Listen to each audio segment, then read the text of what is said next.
I've it up had there, these No people commitment. will message me and they'll be, "Hey, you want your own filter for Instagram? You know, like the face filters." Yeah, I think that would be fun. I'm like, I don't want a face filter. What? Like, I've had it offered, make it for free, and people will do it, and I'm like, it's silly.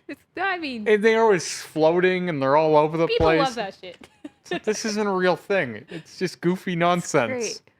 Yeah, I mean, it is, but I don't know. But yeah, you take the process out, and it's almost like if you take the process away from me, I don't necessarily want the tattoo anymore either. Right. It's weird. So do you want the print without the process? Because isn't the process the art of it? Like you talk about when you used to go and do printmaking, you would get into like a trance state. Yeah. But I did. But for me, I always was. I gravitate towards process-based art. Yeah. Right. Which I completely can understand. Yeah, but not everybody works that way. Yeah. That's kind of. I wouldn't say that it's unique to me, but I think that there's like a group of creators out there that are really into doing a big process for a final product. And then there's, Do they want to keep something at the end of it, though, or do they care? Because that changes everything for me. I think that depends on the person, right?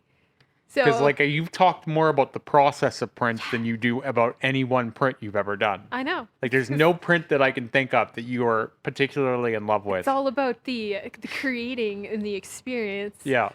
And it and then you have your final product, and you're like, whatever. So wouldn't you say that is an extension in some way, like a performance art? Then I guess it would be, if you really thought about it. Like if you go meta on it. Yeah. Right.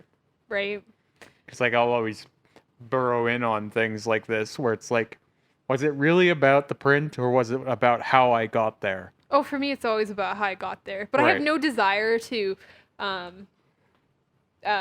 make a public spectacle of that.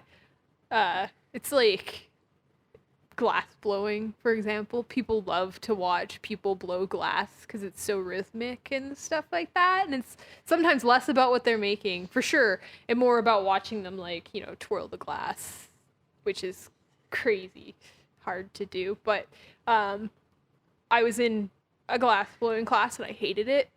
I liked the process, but I always had to, when you do glass blowing, you basically always have to do it with a partner, unless you're really experienced, but there always needs to be two people, and I really like doing things very solo, and it was really tricky for me, and there's always a group of people around watching you do your thing. I don't love that.